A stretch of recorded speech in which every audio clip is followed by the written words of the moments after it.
like most of the kids we stayed with after school, and just about all the kids we lived with at the home. Her hair was fixed in thick braids with bands that had marbles on them. They clinked together when she moved her head.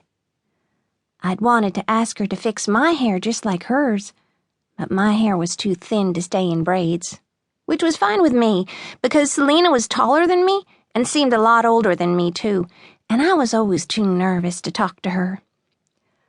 "Was he just sitting there watching us?" she asked. I didn't know if she was talking to me or if she was just talking to herself out loud. "I don't know," I finally said. She looked over at me like she'd forgotten I was standing on base beside her. I said a little prayer that she wouldn't mention nothing about me and Wade looking alike, and I found myself wishing again that I looked more like Mom.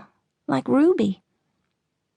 A third grader named Greg stepped up to the plate, and even though something told me I shouldn't do it, I ran toward home as soon as he kicked it. The ball didn't do nothing but roll right back to the pitcher, and I got thrown out at the plate. I headed for the bench, but I kept my head down and didn't look up at the bleachers. My face felt hot, and I knew it had gone red, and I made myself believe I was embarrassed only because I'd been thrown out at home, not because it had all happened in front of Wade. Ruby sat by herself on the end of the bench, swinging her feet back and forth. When I got closer, she moved that dark hair behind her ears and stuck out her hand and waited for me. "High five," she said. I sat down beside her without saying anything, and then I bent over and dusted off my shoes. Ruby left her hand hanging just above my knees. "High five," she said again.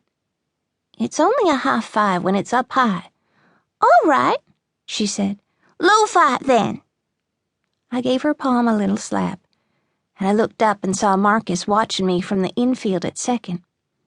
He was wearing a white Cubs jersey with Sammy Souza's number and name on the back. The school year had just started, and it was only the third Friday in August, but Mark McGuire already had 51 home runs to Souza's 48. Me and Marcus were both rooting for Souza to get to 62 and break Roger Maris's record first. He smiled at me, but I looked away like I hadn't seen him. It made me nervous, and I pulled my hair back in a ponytail and let it drop to my shoulders. When I looked up at Marcus again, he was still smiling. I couldn't help but smile a little bit too, but then I heard a voice whisper my name. "Hey," it said. "Easter." It was Wade. He was leaning against the outside of the fence about halfway down to first base. Ruby looked up at him, stared for a second, and then looked at me. Wade smiled and waved us over. "Is that—" she started to ask, but I stopped her before she could finish. "Wait here," I said, standing up from the bench. "Easter," Ruby said. She jumped down like she was fixing to follow me. "Wait here," I said again.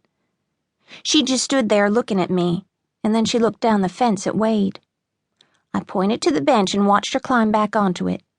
She crossed her arms like I'd scolded her. "I'll be right back," I said. I looked up the hill at Mrs. Hannah and Mrs. Davis. They still hadn't seen him. I kept close to the fence and made my way down the baseline. Wade had on an old blue Braves cap, and his hair, the same strawberry blonde as mine, stuck out around his ears. Whiskers covered his face and ran down his neck, and drops of white paint were all over his green t-shirt and blue jeans. He lifted his hand where it sat on top of the fence and gave me a little wave. "Hey," he said, smiling. White paint was all over his hands, too. Before I got to him, I stopped and crossed my arms and leaned my shoulder against the fence. Wade didn't need to think I was happy to see him all of a sudden, that he could just show up after school one day and everything would be okay. To tell the truth, I didn't even want to look at him. "You all trying to integrate the Negro League?" he asked. He laughed like his joke should have made me laugh too, but it didn't.